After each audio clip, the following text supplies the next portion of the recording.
economy or the Nigerian polity? Well, you know, what I would say is this, that the crisis is beneficial for all Nigerians, because what it does at the end of the day is, at the level of the common man, it creates a greater sense of awareness and interest in what happens to the country politically. So it gets us all actively involved, because politics concerns us all.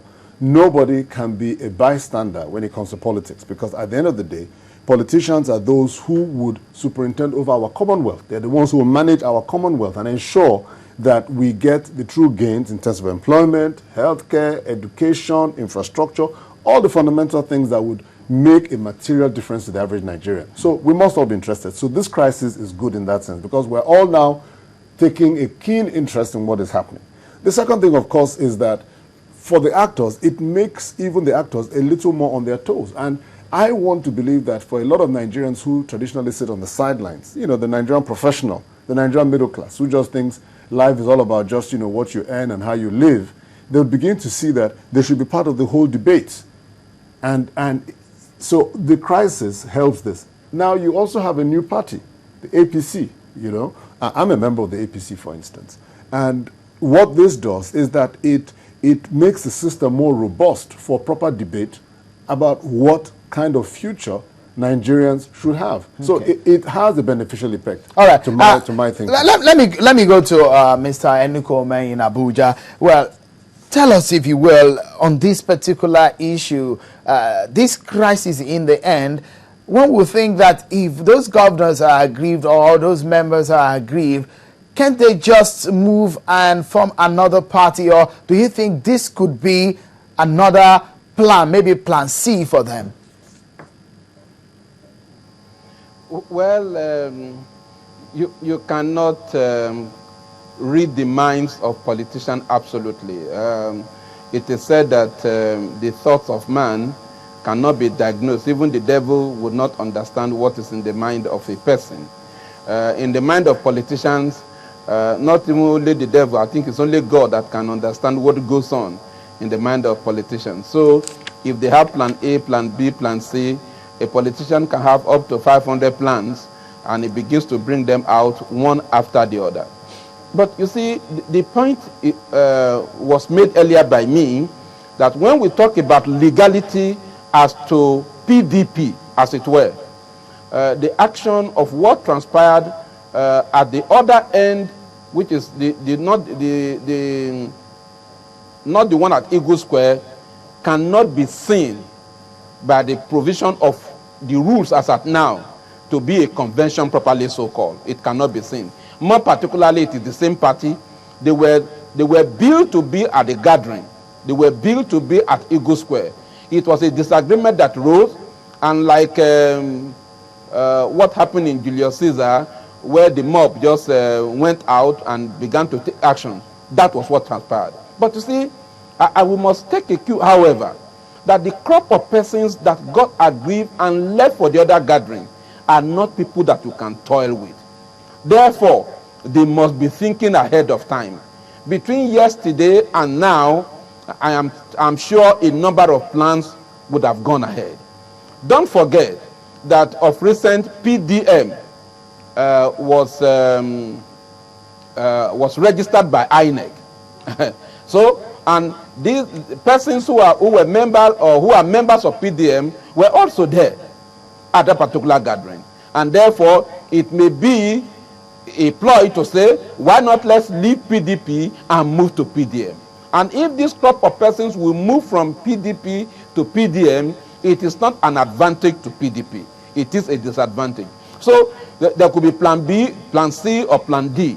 But what I have said, and which I keep talking about, is that PDP as a party must get it right. It must get it right.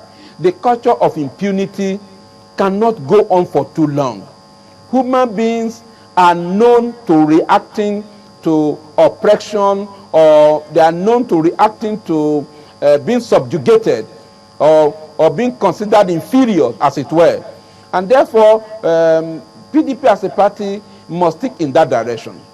I recall there was a time that one of the, a former chairman of the party said, PDP is an elephant, and therefore, whether you cut from this side or you cut from that side, that it doesn't matter. But you see, if an elephant begins to bleed, and it bleeds to a point that it dies, it is no longer an elephant, it's a dead elephant. Therefore, the party must not be allowed to bleed and leave the kind of crop of persons who have hitherto come together to make the party what it should be. I think the leadership should sit together.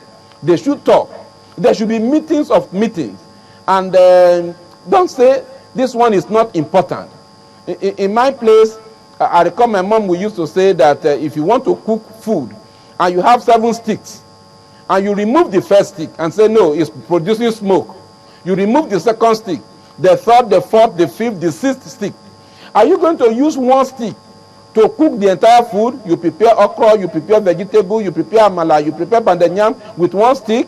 It's not possible. Okay, so Mr. Enikomen, let me ask you again, because just briefly before we go on this break, tell us if Mr. President, as you have also rightly said, and Mr. Okara also have mentioned, that this crisis is basically about who becomes president in 2015.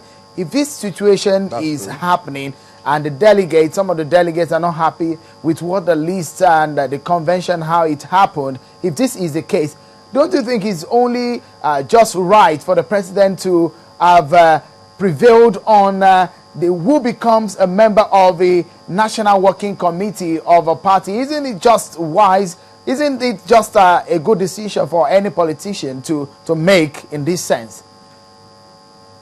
Well, I am not a member of PDP as at now, and I'm also not a member of the working committee. I won't know what has transpired.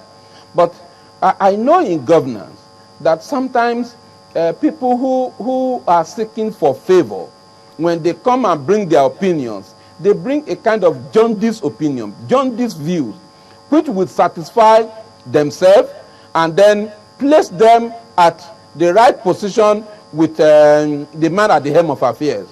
Therefore, if the names come, Mr. President may not know all the names from all the states, definitely. He won't know all the names from Imo or Anambra or all the other states that are aggrieved. He may not know them. So if people at the National Working Committee will bring the names and say, oh, these are the agreed names, and therefore we have all reached a consensus, the man may not know. He may not, except he has to go extra mile in that direction. I think with what that transpired yesterday, Mr. President, being a politician also, may also not be sleeping, may be thinking in that direction. So look, it appears you never gave me the true story, as it were. Okay. I think all right. Between now and 2015 is still a long way in which the individual can sit down together and talk and reconcile. It is give and take, a little to the right, a little to the left. If the party is desirous of taking the rulership, they should not take the opposition for granted. They should not. All right.